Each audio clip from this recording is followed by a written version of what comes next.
Graça e paz, meus irmãos, muito bom dia. Vamos abrir nossas Bíblias no Salmo 125.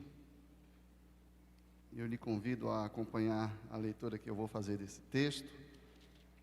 Faça isso com o coração cheio de fé, confiança no Senhor, reverência e alegria no coração. Estamos diante da palavra de Deus. Salmo 125, Cântico de romagem. Os que confiam no Senhor são como o monte Sião, que não se abala, firme para sempre. Como em redor de Jerusalém estão os montes, assim o Senhor em derredor do seu povo, desde agora e para sempre. O cetro dos ímpios não permanecerá sobre a sorte dos justos, para que o justo não estenda a mão à iniquidade. Faze o bem, Senhor, aos bons e aos retos de coração. Quanto aos que se desviam para as sendas tortuosas, levá-los-á o Senhor juntamente com os malfeitores. Paz sobre Israel. Amém. Vamos orar. Senhor, nós te louvamos pela tua bendita palavra que temos diante de nós, inspirada pelo teu Espírito, para o teu povo. Te louvamos, ó Deus, também porque estamos aqui te adorando e sendo beneficiados também com isso, engrandecendo o teu nome, edificando a nossa fé, e rogamos que o Senhor se valha deste momento de meditação na tua palavra, para que o teu povo seja edificado, cada um de nós sejamos edificados no Senhor, fortalecidos no Senhor, Pai. Que esta confiança de que nos fala a tua palavra cresça em nosso coração, porque a tua palavra foi pregada e ouvida, e o teu Espírito atuou em nós, nos iluminando para compreender, nos santificando por meio da tua palavra, fazendo nutrir em nosso coração amor pelas verdades que aqui estão, e assim a nossa vida seja moldada pelo Senhor. Te pedimos essas maravilhosas bênçãos em nome de Jesus. Amém. Meus irmãos, será que nos damos conta de que estamos agora, neste momento, cercados, não é? Cercados de quê, pastor? Boletos, contas para pagar, problemas, parentes chatos? Não. Acabamos de ler o texto e você sabe do que estamos falando, não é? Estamos cercados, rodeados do nosso bom Senhor, que cuida de estarmos diante da sua palavra, e certamente se vale dela para, por meio deste cercar cuidadoso, sim, edificar a nossa vida e tratar o nosso coração nesta manhã. E se aquela brincadeirinha introdutória suscitou também, além de um riso complacente, também uma pequena dor e tristeza por, de fato, às vezes se sentir cercado de coisas negativas, de circunstâncias que afetam o nosso coração, nos perturbam o coração, diminuem a nossa paz e nos fazem duvidar da nossa confiança no Senhor, porque de fato somos falhos. Essa mensagem é justamente para nos lembrar de que, em última instância, ou em primeira, você prefira aí o que melhor comunicar ao seu coração, está nas mãos daquele que cuida de todas as coisas e que sim nos cerca de todos esses benditos e celestes cuidados. Então nós temos esse cântico de romagem, em que aquele peregrino, como nós, o cidadão do povo de Israel, estava naquela peregrinação anual até Jerusalém, aquela região mais alta, em que estava em um primeiro momento o tabernáculo, mas depois também o templo, estava subindo, né? Por isso, às vezes, essa classificação de cântico de subida. Alguns comentadores gostam de classificá-los de 3 em 3, e perceber aí alguma dinâmica, e se isso fizer algum sentido, este Salmo 125 encerra o segundo bloquinho de 3, parece que, se pensarmos assim imageticamente, não é? Introduzindo o povo no meio da caminhada, começa agora realmente a metade do caminho, e se o caminho reserva perigos, preocupações, e esse caminho, você sabe, ilustra toda a caminhada da fé, a caminhada da vida do que crê, do povo da aliança, nossa caminhada até a Jerusalém celestial, a vida como um todo, a vida com Deus, e ela traz percalços, não é? Neste momento, nós, os peregrinos desta caminhada, somos levados a meditar justamente no ponto de chegada, lembrar de Jerusalém cercada pelos cuidados do Senhor, e ouvir que aqueles que confiam estão firmados. Os que confiam no Senhor são como o Monte Sião, que depois de percorrida essa caminhada o avistaremos. Ele é uma boa referência de firmeza, firme para sempre. E lembrar que, assim como Jerusalém está rodeada por aquela cadeia de montes, nós temos o Senhor ao nosso redor. Esta caminhada está segura, não livre dos percalços, não livre das intercorrências, mas sempre estaremos cercados pelo Senhor. E isso nutre sim a nossa confiança, isso enche o coração dessa boa confiança no bom Senhor das nossas vidas. Então, se pensarmos assim, parece que o grande contraste que o Salmo traz não é simplesmente entre estar ou não estar firme, mas é um contraste que nós encontramos entre o primeiro e o último verso.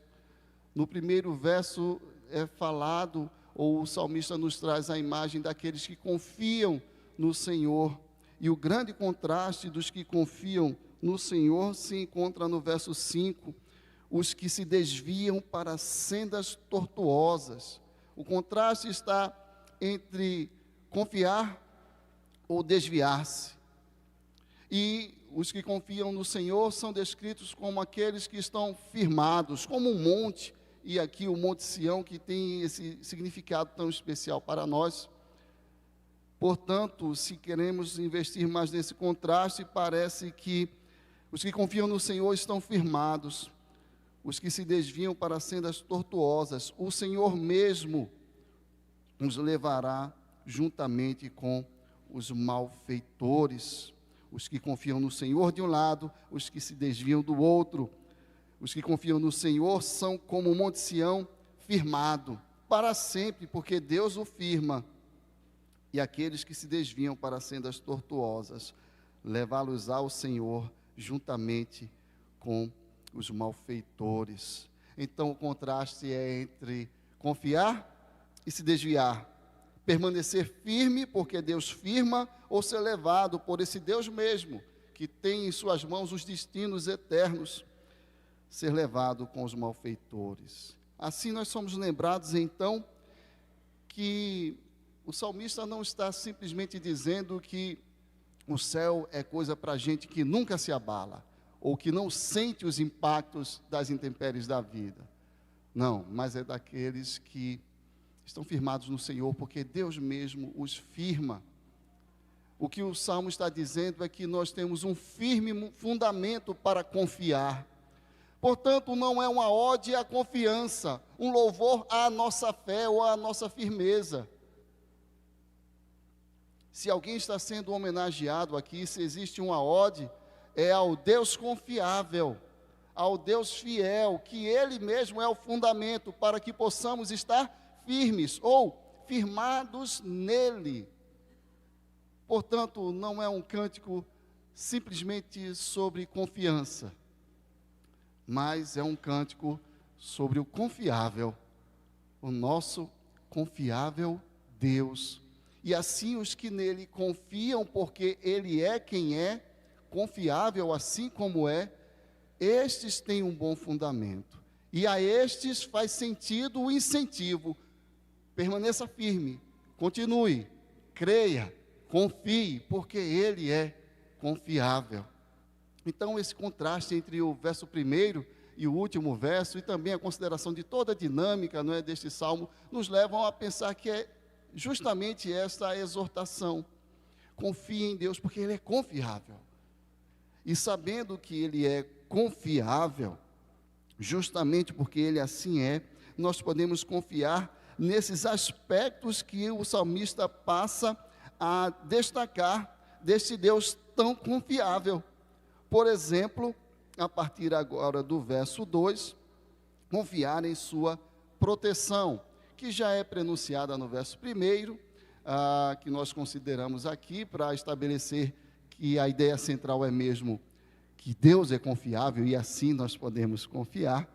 Mas o verso 2 reforça essa ideia e nos fala desta proteção do Deus todo confiável. Como em redor de Jerusalém estão os montes, assim o Senhor em derredor do seu povo, desde agora e para sempre. Uma segurança do começo ao fim, e a ideia de estarmos rodeados como aquela cadeia, não é, de montes rodeiam a cidade referência, ou o lugar referência deste pacto, desta comunhão, desta filiação, deste pertencimento especial ao Senhor. Se nós quisermos também dar atenção ao aspecto gráfico mesmo, das opções que o poeta, profeta, aqui inspirado pelo Espírito do Senhor, se utilizou, nós vamos notar que essa referência ao Senhor, este nome pactual, todas as letrinhas maiúsculas, não é? O Deus do pacto, esse nome que suscitava e suscita no povo do pacto a confiança, nos lembra do caráter e do compromisso de Deus para com seu povo. Todos os versos estão fazendo uma referência ao Senhor, com exceção do verso 3, que está justamente no meio de todos os outros, e é o verso que, não por coincidência, nos apresenta o motivo de qualquer possibilidade de fraquejo na confiança, ou seja, o cetro dos ímpios, que estava sobre a sorte do povo de Deus. E ali há uma garantia de que não permanecerá, para que os justos não lancem sua mão, não se voltem para a iniquidade.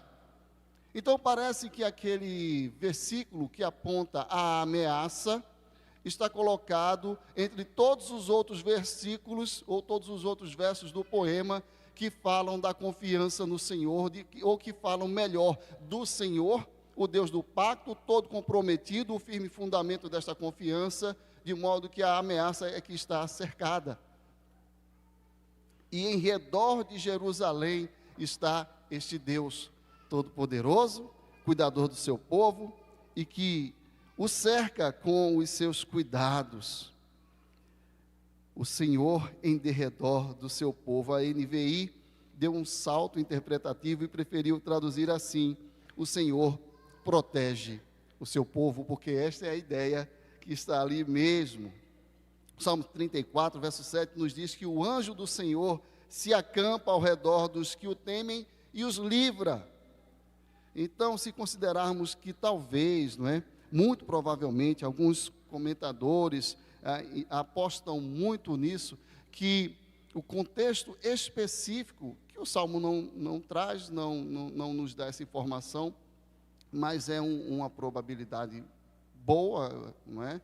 Que tem boas chances de ser acertada, que o contexto específico, não é qualquer dificuldade, mas o cerco que Senaqueribe da Síria promoveu contra Jerusalém, não é essa ideia mesmo de cerco. Aí nós temos assim um jogo de imagens ainda mais inusitado, ainda mais irônico, ainda mais, digamos assim, eloquente, né, que fala muito à nossa imaginação, ao coração, e nutre a nossa fé, porque se Senaqueribe sitiou e perguntou, né, lá no segundo livro das Crônicas, capítulo 32, em quem vocês confiam para se deixar sitiar? Essa é a pergunta. E então ele sitia, cerca o povo que está cercado por Deus. Quem é que está cercado, afinal?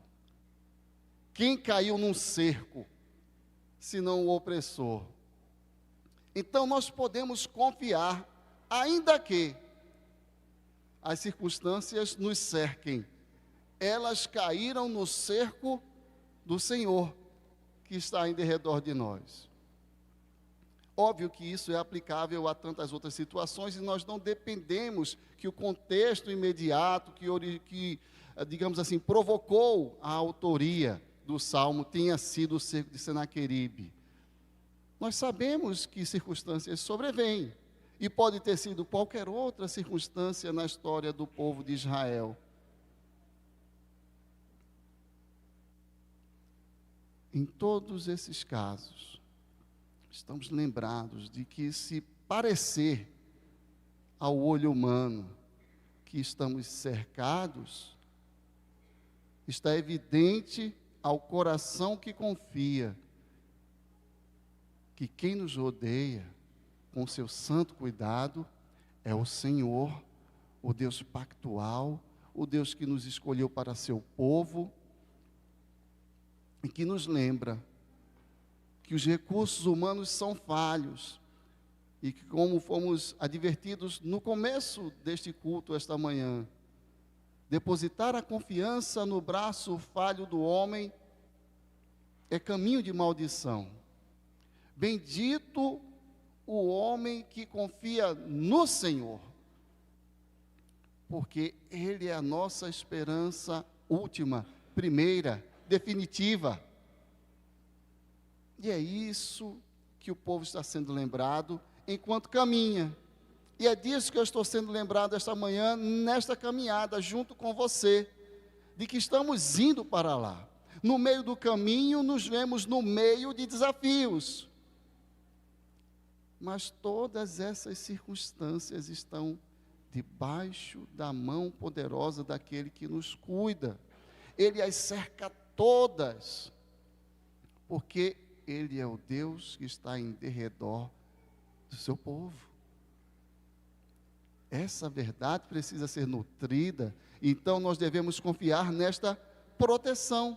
E é isso que o verso quer destacar. Confie na proteção do Senhor, desde agora e para sempre. Então, o peregrino da caminhada das regiões ou mais próximas ou mais remotas de Israel, durante os dias que durassem aquela caminhada até Jerusalém, é lembrado que isso não vale só para aquela peregrinação pontual das festividades anuais, mas esta é uma proteção do começo ao fim, da saída e da chegada, como ele cantou também no Salmo 121,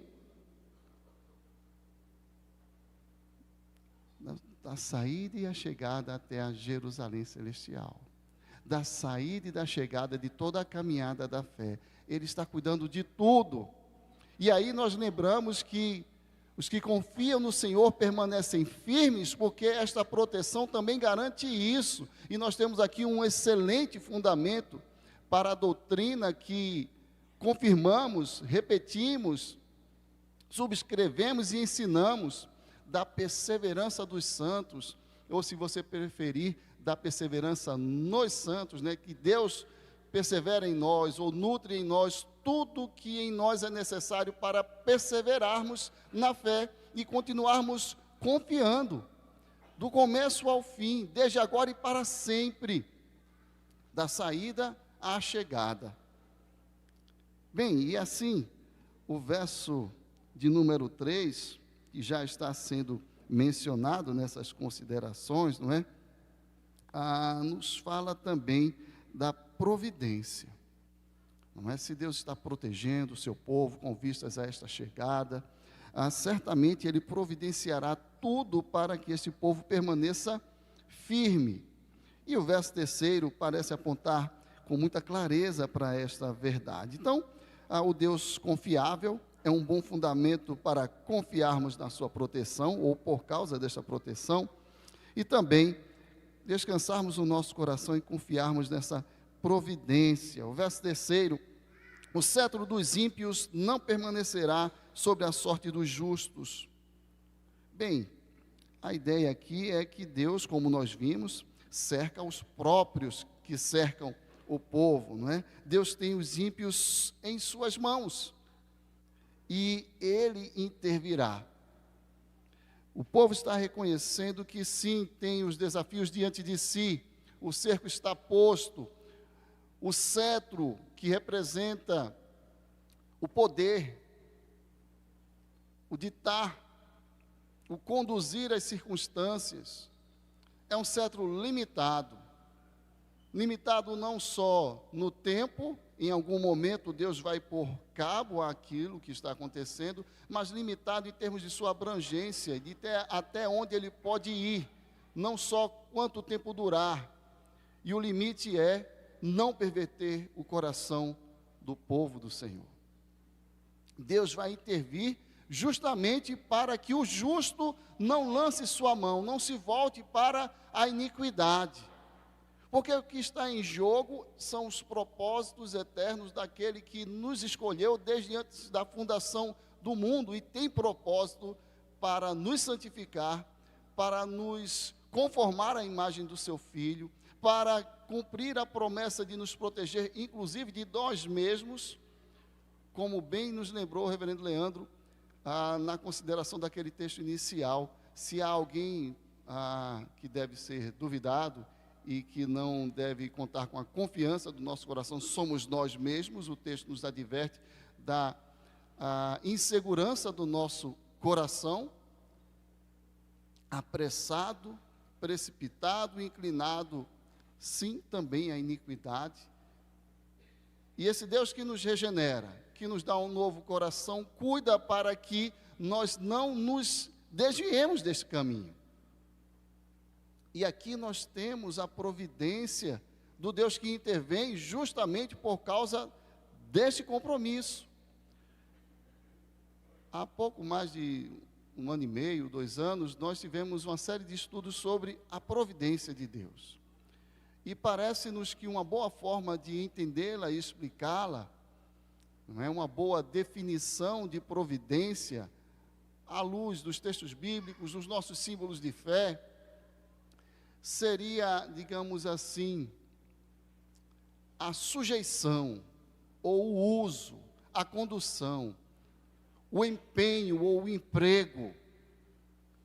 Esta é uma melhor expressão, o emprego, o empenho do poder e da soberania divinas para a consecução dos seus propósitos, e pensando especificamente no povo de Deus, na relação pactual, que é o que o salmista tem em mente, pensando em nós, providência seria o empenho, o emprego da soberania, do poder infinitos do Senhor para a consecução dos seus propósitos para nós. E parece que o apóstolo Paulo nos ensina isso de forma muito clara quando diz que todas as coisas cooperam ou operam juntas, ou são conduzidas juntas pelo Senhor para o bem daqueles que amam a Deus e são chamados segundo o seu propósito. E aí está a essência da providência no que tange à vida da igreja, no que tange a essa nossa peregrinação e nossa caminhada com Deus, que nos manterá firmes até a consecução deste propósito, para que não nos desviemos. Todas as coisas, inclusive as negativas que nos cercam, seja o cerco de Senaqueribe, seja a montanha de boletos, seja o diagnóstico negativo, seja o não dos homens, seja a dureza dos corações, seja o que for,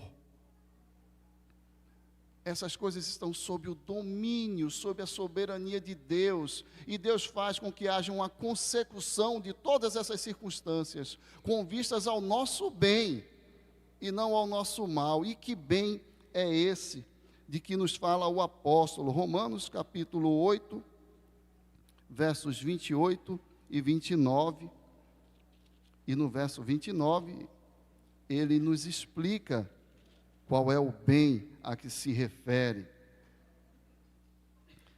Sabemos que todas as coisas cooperam para o bem daqueles que amam a Deus, daqueles que são chamados segundo o seu propósito, porquanto aos que de antemão conheceu, esses que são objeto do seu amor, esses que ele amou primeiro, também os predestinou para serem conformes à imagem de seu Filho, a fim de que seja ele o primogênito entre muitos irmãos.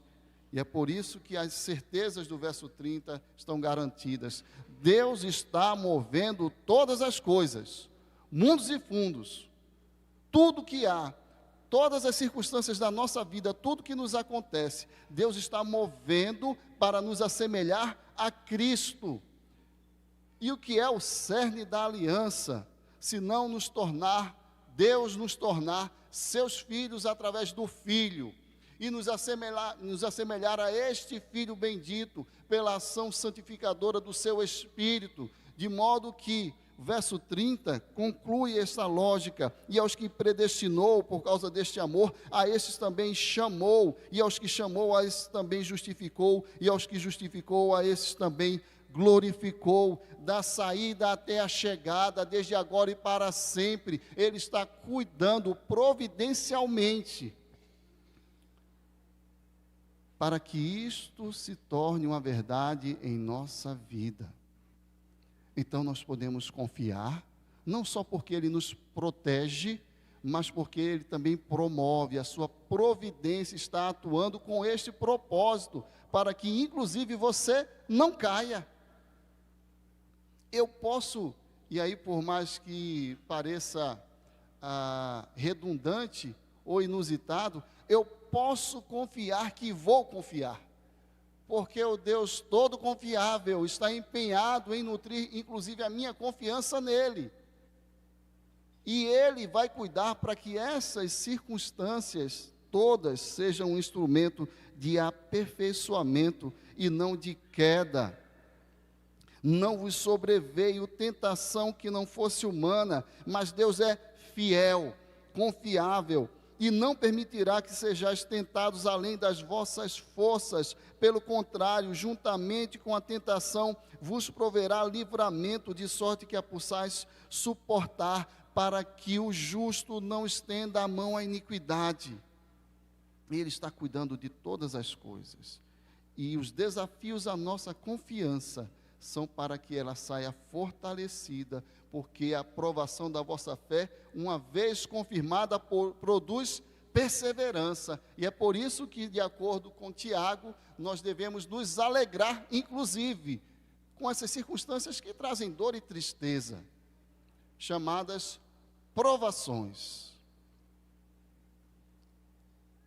O Deus que tem provado a nossa fé, por meio, inclusive, das circunstâncias que estão todas em suas mãos, é o Deus providente, que tem providenciado também essas provações, para forjar o nosso caráter à semelhança de Cristo. A propósito, aquele que confiou integralmente, aquele que nunca vacilou na fé, aquele que depositou toda a sua confiança na obra em que depositou o próprio coração e a vida.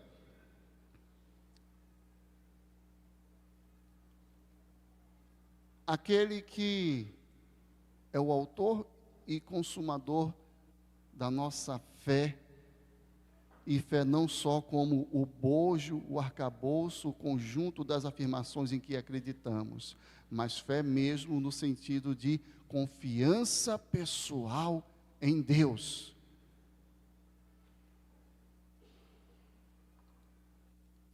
Bem, o Salmo progride. Devemos confiar nessa proteção, nesta providência, mas também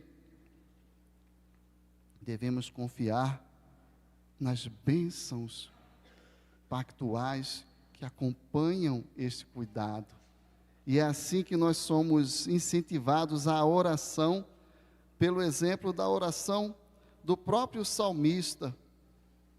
Verso 4: faze o bem, Senhor, aos bons e aos retos de coração. Faze o bem, Senhor, aos bons e aos retos de coração.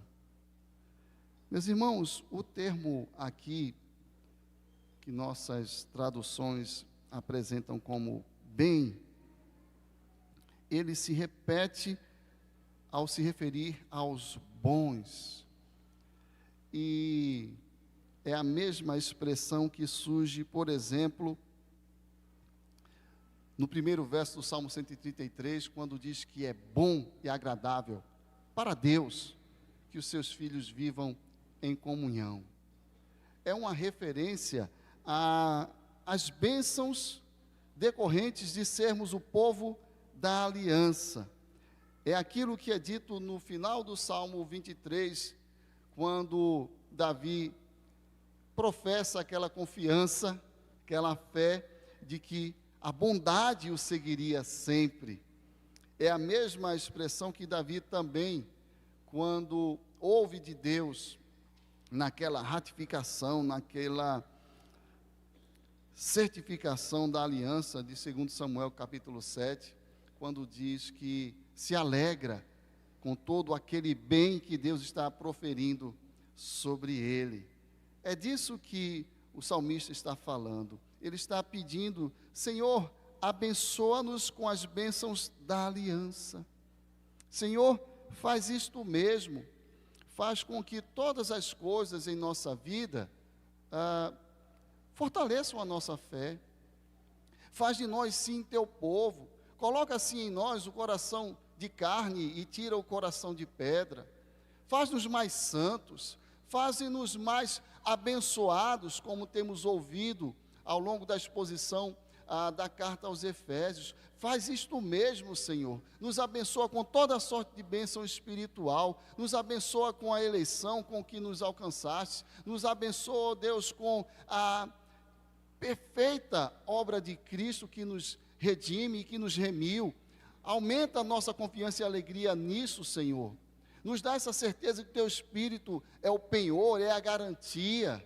Senhor, sim, nos lembra sempre de que estávamos mortos e o Senhor nos deu vida em Cristo Jesus. O Senhor nos tirou do estado de escravidão, nos fez assentar nas regiões celestiais em Cristo Jesus. Senhor, nutre a comunhão, porque a parede de separação foi derrubada pela cruz de Cristo. Não estamos mais separados do Senhor, nem uns dos outros. Senhor, que isso alegre o nosso coração, como alegrou o apóstolo, que disse que se colocava de joelhos diante do Pai, por quem toma o nome toda a família, por causa desta obra bendita da comunhão, de que a salvação e a comunhão contigo está disposta a todos aqueles que creem, todos os que confiam, todos que são chamados à comunhão e à santificação, a serem filhos da luz. Senhor, faz de nós filhos da luz. Rogamos essas bênçãos. Senhor, nutre no nosso coração a influência santa do Espírito para que sejamos mais sujeitos uns aos outros, que isso se reflita na nossa família, na relação entre marido e mulher, na condução do lar, na educação dos filhos, nas relações de trabalho, em todas as relações que nós travamos nessa vida.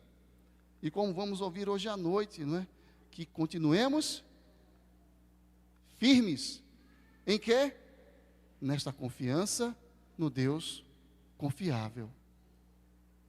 Abençoa-nos com esta bênção.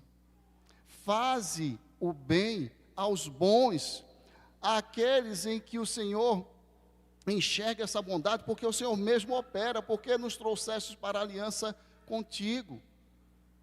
Santifica os teus santos que tu separastes, a quem ordenas que se santifiquem. Dá-nos que nos santifiquemos, que investamos na nossa vida contigo, enquanto o Senhor move todas as coisas para a consecução deste bem. Todas as coisas cooperam para o bem. Esta é uma oração fruto da convicção de que Deus é confiável, sua proteção nos rodeia, e Ele está providenciando todas as coisas, e as intempéries são também instrumentos nas mãos do Senhor. Por fim, nós podemos confiar no juízo deste Deus todo confiável. Quanto aos que se desviam para as sendas tortuosas, levá-los-á o Senhor, juntamente com os malfeitores, finalmente, paz sobre o povo do Senhor.